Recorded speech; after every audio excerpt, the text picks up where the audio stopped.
Bonjour et bienvenue sur Insubmersible. Aujourd'hui, j'avais envie qu'on parle d'un sujet dont on entend rarement parler, un accouchement qui se passe bien. Un moment où la peur laisse place à la confiance, où on se sent pleinement actrice et où donner la vie se passe en douceur. Laura nous partage son expérience de 2 accouchements physiologiques, vécus dans la sérénité et la puissance. Un témoignage qui fait du bien et qui rappelle qu'accoucher, ça peut aussi être un beau souvenir. Bonne écoute! Salut Laura, je suis très heureuse de te recevoir au micro d'Insubmersible aujourd'hui. On entend souvent parler de l'accouchement à travers la douleur, la peur ou les complications, mais plus rarement comme d'un moment de confiance, de puissance, parfois même de douceur. Toi, tu as vécu des accouchements physiologiques et tu as envie de partager ton histoire pour montrer qu'un accouchement, ça peut aussi bien se passer, qu'il peut même être un souvenir apaisant. Alors aujourd'hui, on va parler de ce chemin vers la confiance, du lien avec ton corps et de la manière dont ces naissances t'ont transformée. Merci vraiment d'être là avec nous aujourd'hui. Ça peut peut-être aider certaines femmes à aborder ce moment avec un peu moins de peur. Avant de rentrer dans le cœur du sujet, est-ce que tu peux, s'il te plaît, nous en dire un peu plus sur toi? Bonjour Alicia et merci de me recevoir. Alors je m'appelle Laura, j'ai 32 ans et avec mon conjoint on a 2 bébés, un bébé de 5 mois et un bébé de presque 2 ans. J'habite dans le sud de la France et dans la vie je suis professeure des écoles et j'ai aussi une casquette de professeur de yoga même si j'enseigne plus en ce moment. Est-ce que tu as toujours voulu devenir maman? Oui, oui, oui. Depuis toute petite, c'était pour moi une évidence de devenir maman. Je me rappelle même qu'au collège, quand il fallait commencer à choisir un peu ses orientations pour le lycée et tout ça, je me disais professeur, c'est bien parce que je pourrais m'occuper de mes enfants pendant les vacances et la semaine aussi. Et voilà, ça, je pense que ça a vraiment dicté un peu des choix dans ma vie aussi, ce désir de maternité. Et tu sais d'où est-ce que ça vient?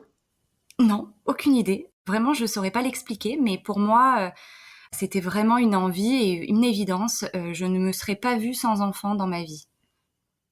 D'accord. Et du coup, avant de devenir maman, est-ce que tu avais imaginé ton accouchement? Alors, avant de faire le cheminement vers la maternité, pas du tout. C'est-à-dire que, comme beaucoup de femmes, je pense, on entendait soit les femmes de la famille raconter leurs accouchements ou en parler d'une façon ou d'une autre. Dans les films aussi, on voit, voilà, toujours la même version un petit peu dans les films, malheureusement. Et c'est une fois que j'ai commencé à me renseigner sur ça lorsque j'étais enceinte ou un petit peu avant d'être enceinte de mon premier, que là vraiment je me suis renseignée et que j'ai fait un cheminement vers un accouchement qui me ressemblait. Avant ça, effectivement, c'était plus la vision qu'on a beaucoup, l'accouchement douloureux, très long. Voilà, c'était surtout cette vision-là que j'avais eue dans mon entourage. Et du coup, qu'est-ce qui t'a donné envie d'aller vers un accouchement physiologique? Je pense que c'est d'une part comme ma volonté de devenir professeur de yoga aussi, c'est vraiment cette passion aussi pour le corps, pour la nature, pour le naturel, et cette conviction de me dire que le corps peut le faire sans avoir forcément toujours besoin de médicalisation ou de surmédicalisation. Et j'avais vraiment envie de laisser mon corps le faire comme il était capable de le faire. Et est-ce que tu t'y es préparée d'une façon particulière? Oui, alors je peux pas dire que c'est seulement comme ça d'un claquement de doigts que je suis allée vers ce cheminement, mais voilà, il y a plusieurs choses moi qui m'ont beaucoup aidée et la première, je pense que c'est de s'informer ou de se former et comme on dit, ben le savoir c'est le pouvoir et je pense que de se former, de s'informer à l'anatomie, à la physiologie, aux étapes de l'accouchement, voilà, je pense que c'est vraiment primordial. Et donc moi quand j'étais enceinte de mon premier enfant, je me suis spécialisée en tant que professeure de yoga dans la périnatalité. Donc ça m'a aidée, mais n'importe qui peut s'informer vraiment au travers de plein de supports, plein de ressources différentes. Surtout ça, le rôle des hormones, il y a tellement de choses à connaître. Après, ce qui m'a vraiment, vraiment aidée aussi, c'est d'avoir un conditionnement positif sur l'accouchement. Je pense que ça a vraiment fait la différence pour moi. D'aborder ça comme un jour qu'on attend avec impatience plutôt qu'on redoute, d'avoir des ressources positives. J'ai écouté beaucoup de podcasts de récits d'accouchement positifs, jusqu'au dernier jour de ma grossesse d'ailleurs, d'échanger avec des personnes qui ont eu des récits positifs. Voilà, c'est vraiment une visualisation positive qui change tout pour moi. Après, d'autres préparations, c'est au niveau du mouvement du corps, d'apprendre à voilà à mobiliser son corps, son bassin, son diaphragme, son périnée, voilà, ça c'est tout ce qui est un petit peu plus physique. Et après, la dernière chose qui a pu m'aider moi, c'est tout ce qui est anticipation. Réfléchir au projet de naissance, pas se retrouver sur le fait accompli, à pas savoir quel choix on veut faire ou non. Ce qui m'a aidé aussi, c'est de prévoir plusieurs scénarios différents, notamment pour ma deuxième. Comme il y avait le premier à faire garder, de pas avoir toute cette charge mentale stressante qui peut nous bloquer un petit peu dans notre cheminement. C'est tout ça, cette anticipation aussi qui fait qu'on est prête le jour J et qu'on s'embarrasse pas avec du stress inutile. Mais c'est quelque chose dont tu avais conscience dès le début, en fait, cette anticipation? Parce que tu vois, si j'essaye de me rappeler, moi, lors de ma première grossesse, beh, finalement, je me suis assez laissée porter par, l'accompagnement proposé par la sage-femme, mais j'ai pas été au-delà et j'avais pas, en fait, eu cette conscience qu'il fallait autant anticiper les choses. Ce qui a été complètement différent lors de ma deuxième grossesse parce que, du coup, j'ai appris la première. Comment tu as su, toi, qu'il fallait anticiper? Je pense que c'est mon tempérament aussi. Je suis très prévoyante, l'organisation, ça fait partie de mes gènes, donc il y a tout cet aspect-là aussi, c'est que c'est dans ma nature. Après, je suis passionnée aussi par la maternité, par l'accouchement, par la grossesse, donc de moi-même, de me renseigner et de faire, des recherches approfondies, voilà, c'est aussi ça qui a induit, toute cette préparation. Je pense pas que ça soit mal de se laisser porter. Si on est serein, sereine et que tout se passe bien, je pense que ça peut avoir vraiment, des bons résultats aussi. Mais moi, je suis plutôt de la team, genre je m'organise, je me prépare. Bon, moi, je pense qu'en l'occurrence, ça m'aurait bien aidée parce que j'étais vraiment de celles qui avaient peur d'accoucher et qui n'avaient pas, confiance, finalement en mon corps. J'étais vraiment pas convaincue que mon corps pouvait le faire Ah oui, et ouais, tu ouais. vois, quand tu expliques, cette partie, préparation du corps, mais pas que, la préparation mentale, elle est aussi super importante. Bah, moi, à ce moment-là, en fait, pour la première grossesse, je l'avais pas compris.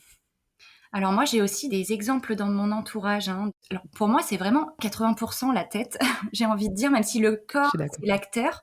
Mais c'est vrai qu'on sait que notre cerveau est capable de nous faire des choses, incroyables dans le bon sens comme, parfois, le mauvais sens. Mais, j'ai des exemples autour de moi qui me montrent que le cerveau, nous aide ou peut nous desservir selon, comment on le conditionne. Ouais.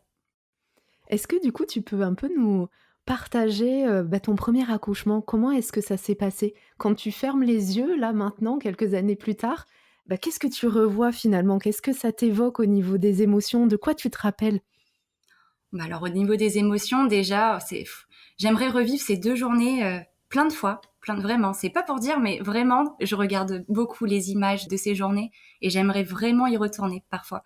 Pour mon premier accouchement, je m'attendais pas à ce que ça se passe aussi bien, déjà. Je voulais que ça se passe bien, je l'étais imaginé, mais je m'attendais pas à ce que ça se passe aussi bien. Donc en fait, j'ai fait la plupart du travail à la maison, tranquillement, avec mon conjoint à côté, mais qui était dans son coin et puis, parce que j'avais pas besoin de lui à ce moment-là. Et vraiment, j'étais voilà, sur mon tapis et puis à la fois je regardais une série, après je me reposais, après je faisais des mouvements. Donc je faisais tout mon travail comme ça à la maison jusqu'à ce que ça devienne intense et que là on se dise bon, il faut peut-être aller à la maternité à un moment.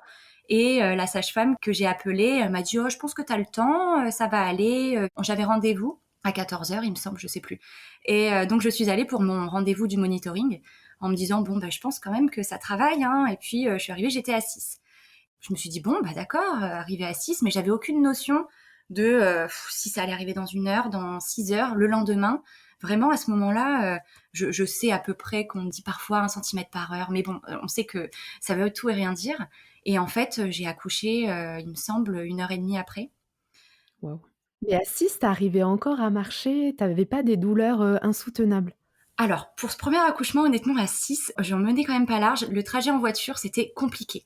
Ah ouais, j'imagine. Alors en plus, je sais pas, mais chez nous, ils ont une magie, des dos d'âne. Donc c'était incroyable. Et alors j'ai eu du mal à monter jusqu'à la maternité. Effectivement, quand même, je marchais, je m'arrêtais, je marchais, je m'arrêtais. J'en menais pas large, hein. Je sentais vraiment que c'était là. Ce qui a pas été le cas pour ma deuxième d'ailleurs. Mais voilà, là en tout cas, pour mon premier, je suis arrivée, ouais, quand même, hein, c'était là, quoi. Et du coup, après, tu as été prise en charge et comment s'est passée la suite de l'accouchement? Prise en charge, alors, monitoring, sans fil, hein, parce que je voulais quand même être libre de mes mouvements. Et puis, petit à petit, j'ai senti que ça commençait à s'accélérer, j'ai senti que ça commençait à descendre. Et puis, je me suis mise dans la position qui me semblait la mieux. Moi, c'était à quatre pattes. Et j'ai fait tout mon travail debout. Je pouvais absolument pas me mettre sur le dos. C'était vraiment pas possible pour moi. Donc, la pose du cathéter s'est faite n'importe comment parce que je ne pouvais pas m'allonger sur le dos. J'étais pas bien. Et donc, voilà, après, la naissance s'est faite, ouais, 1 heure et demie après, je crois, ouais. Et du coup, quel a été le rôle de ton conjoint dans ce moment-là? Mon conjoint, on s'était quand même préparé. On avait fait des cours de préparation et tout ça, mais c'est hyper théorique. Et comme il me dit maintenant, tu vois, tout ce qu'on nous a dit, on a quasiment rien mis en place parce que ça s'est pas forcément passé comme ci, comme ça. Donc on avait préparé des points d'acupression. Il m'avait même mis des marques sur le corps pour s'en rappeler, tout ça. Oui, on nous avait conseillé ça. Ben, en fait, rien de tout ça parce que rien eu le temps de faire. Alors il était là devant moi à me parler et tout ça, à m'encourager. Mais finalement, c'est tout, parce que honnêtement, j'ai eu la chance d'avoir rien eu le temps de faire. On s'était dit, le bain, ça pourrait être super, l'eau chaude, ben, rien du tout. Donc, il était vraiment là en support psychologique, on va dire. Je savais qu'il était là, que s'il se passait quoi que ce soit, il prenait le relais. Il serait là pour voir le bébé à l'arrivée. Mais en fait, tout s'est bien passé. Mais ouais. Chouette. Et du coup, pour le deuxième, comment ça s'est passé? Ouais, pour la deuxième, j'ai commencé à avoir des crampes, vraiment comme si j'avais mon cycle, mes règles le matin. Mais bon, on dépose le petit chez la nounou en disant bon, on ne sait pas si on le vient récupérer ou si on demandera à la mamie de venir le récupérer. Bon, ça travaille un peu, mais je suis allée avec mon conjoint, hein, donc on l'a déposé tous les deux. La matinée se passe, on fait notre vie, franchement, comme si de rien n'était. J'avais quelques crampes de temps en temps. Et à un moment donné, je dis, oh bon, j'en ai une petite là, mais bon, tu vois, je peux te parler encore, donc je pense que ça va. Il me dit, appelle la maternité parce que tu m'as quand même fait le coup la première fois. C'est un deuxième, on nous a dit que le deuxième, ça allait plus vite. J'ai dit, oui, bon, quand même, là, ça peut pas être en train de se passer, quoi. Donc on appelle la sage-femme qui me dit, oula, non, ça a pas l'air d'être le cas, mais bon, la dernière fois déjà, bon.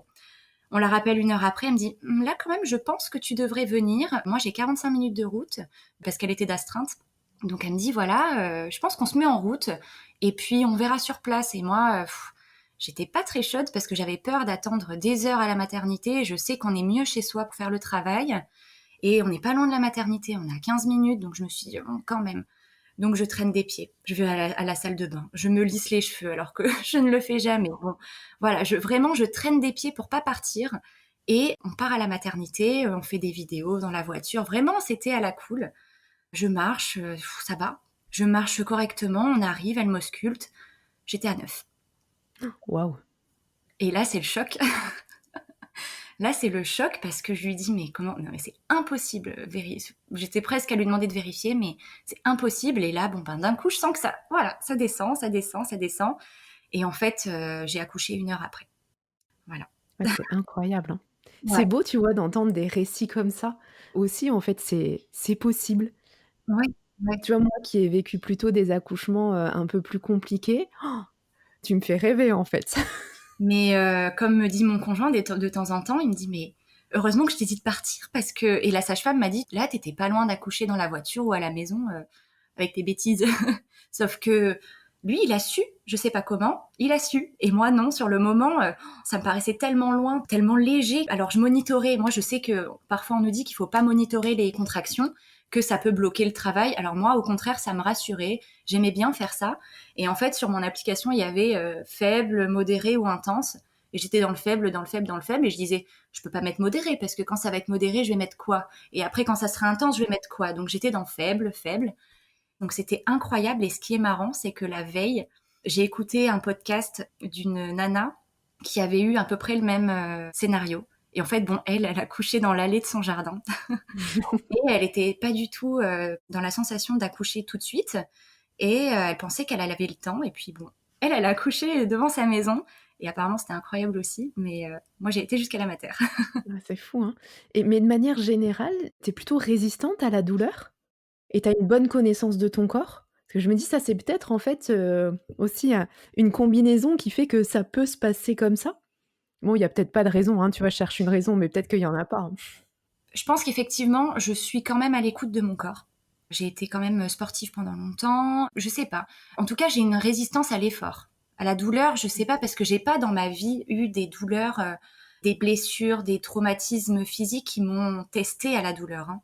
Donc je peux pas dire que des anciennes douleurs m'ont conditionnée. Par contre, effectivement, je suis plutôt à l'écoute de mon corps, mais tu vois, j'ai rien vu arriver, donc voilà, je sais pas trop. Mais en tout cas, c'est vraiment un jour que j'attendais avec impatience et c'était pour moi un jour de fête, ce jour-là, l'accouchement. Donc je l'attendais, j'avais hâte. Mmh.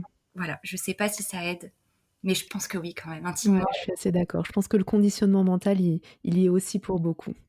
Et du coup, le fait d'avoir vécu un accouchement physiologique comme ça, est-ce que ça a changé quelque chose, en toi? Par rapport à un accouchement médicalisé, tu veux dire? Ou de manière générale? Ou de manière générale? Est-ce que tu sens que ça t'a transformé? Tu vois, c'était un souhait profond que tu avais, mais le fait d'avoir pu le faire, d'avoir pu l'accomplir, est-ce que tu sens que ça a transformé vraiment quelque chose en toi?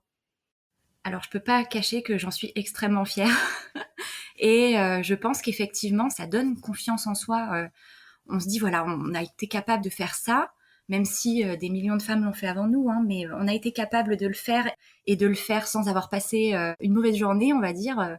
Et en tout cas, je suis fière d'avoir pu offrir à mes bébés, en tout cas, une naissance douce, sans instruments, sans traumatisme, en tout cas, voilà, la plus douce possible. J'ai pas vécu d'accouchement avec péridurale ou avec des difficultés, mais je pense quand même que ça aide pour le postpartum. Et en tout cas, moi, j'ai été contente de pouvoir sortir de la salle d'accouchement en marchant, d'aller voir mon bébé, avoir les premiers soins, de pouvoir pousser le petit berceau jusqu'à la chambre. Voilà, donc j'ai été contente d'avoir une mobilité quand même assez satisfaisante après et d'avoir été quand même en pleine capacité dès les premières heures. Ça, c'est quelque chose que je trouve incroyable avec l'accouchement physiologique. C'est sûr que pour l'après, quand tu peux te mobiliser comme tu le souhaites, ça change tout. Ça change tout sur le corps, mais ça change tout sur le moral aussi. Oui, on récupère bien, je pense. Même si au deuxième accouchement, on récupère un peu moins bien, je pense. Mais oui, c'est génial de se sentir apte dès le départ, dès les premières minutes après l'accouchement, même si on est quand même un peu chamboulé par l'événement. Mais oui, ça aide, je pense, psychologiquement de se sentir capable. Ouais, je te rejoins complètement. Et du coup, qu'est-ce que tu aimerais dire à une femme enceinte qui, nous écouterait aujourd'hui et qui appréhende l'accouchement? Ça va être le plus beau jour de ta vie.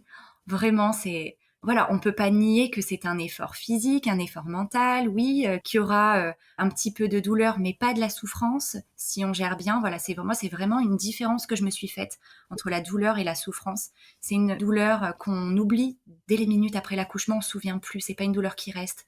Voilà, faites-vous confiance et renseignez-vous à fond. Entourez-vous des bons praticiens qui vont vous mener vers le projet de naissance qui vous ressemble. Et voilà, mobilisez votre corps, apprenez sur la physiologie, l'anatomie du corps de la femme, comment se passe un accouchement, et surtout, sachez ce que vous voulez et ce que vous ne voulez pas. C'est hyper important, je pense, pour ne pas avoir de regrets par la suite. On arrive presque à la fin de notre échange, j'aurais encore plein de questions à te poser. S'il y a un seul message que tu aimerais avoir, transmis aujourd'hui, ce serait quoi? Quelque chose qui te tient vraiment à cœur et que tu aimerais en fait qui reste finalement dans les mémoires de celles qui nous écoutent et peut-être de ceux qui nous écoutent aussi? Que l'accouchement, ça peut être un moment formidable, que parfois, effectivement, il y a des choses qu'on ne peut pas éviter, mais qu'en se préparant, on peut au moins mettre toutes les chances de notre côté pour avoir ce jour en mémoire comme un jour de fête, un jour de bonheur et pas comme un mauvais moment à passer. L'accouchement, c'est pas un mauvais moment à passer, ça peut être le moment de ta vie à passer. Waouh, c'est très fort ça. Mais je le pense. Tu le penses et on le sent en fait, on l'entend. Alors moi qui ai la chance de te voir aujourd'hui, c'est vrai qu'avec le sourire que tu as et ton langage corporel, on sent que vraiment ça a été un moment qui pour toi a été, très fort, un beau moment en fait, d'amour qui reste, ancré en toi et c'est Oui, très beau à voir. oui, oui, non, et c'est vraiment, vraiment, c'est le cas. Et je dirais même que si un jour j'avais envie d'un troisième enfant, ça serait pour une grande partie pour revivre l'accouchement. Voilà. C'est waouh. Je te dis un grand merci Laura parce que tu sais quoi? C'est la première fois que j'entends ça et j'aurais bien aimé entendre ça, avant mon premier accouchement. Je pense que ça m'aurait peut-être, aidée à avoir un peu moins peur. Ah Est-ce que oui. ça aurait changé les choses à la fin? On ne sait jamais, on On ne ne sait pourra pas. jamais savoir. Mais effectivement, ça m'aurait, amené en fait ce conditionnement positif qui, je te rejoins à mon avis, peut aussi, aider. si certaines personnes nous écoutent, j'espère que ça aura pu apporter du positif sur cette belle journée qui est l'accouchement. Ouais. Journée parce que moi c'était en journée, mais ça peut être pendant la nuit. Mais En tout cas, ce moment-là. oui, ouais. Un grand merci, Laura, à nouveau, et puis je te dis à très bientôt. Merci Alicia, merci à toi. Au revoir. Merci à Laura pour ce partage plein de douceur. Ce que j'aime tout particulièrement dans son récit, c'est cette confiance tranquille qu'elle dégage, et aussi la joie quand elle parle de ses accouchements. Cette idée qu'en se préparant, en se connaissant, on peut vivre l'accouchement autrement. Même si on le sait, tout ne dépend pas de nous, et la préparation que nous faisons ne garantit pas l'accouchement que nous aurons. Si cet épisode vous a touché, n'hésitez pas à le faire découvrir autour de vous. Il aidera peut-être une autre femme à aborder son accouchement avec un peu plus de sérénité. Si vous aimez Insubmersible, n'hésitez pas à vous abonner pour être informé de la sortie du prochain épisode et à me laisser un avis 5 étoiles. Ça m'aide à avancer. Je vous dis à dans 15 jours pour un nouvel échange. Et d'ici là, prenez bien soin de vous.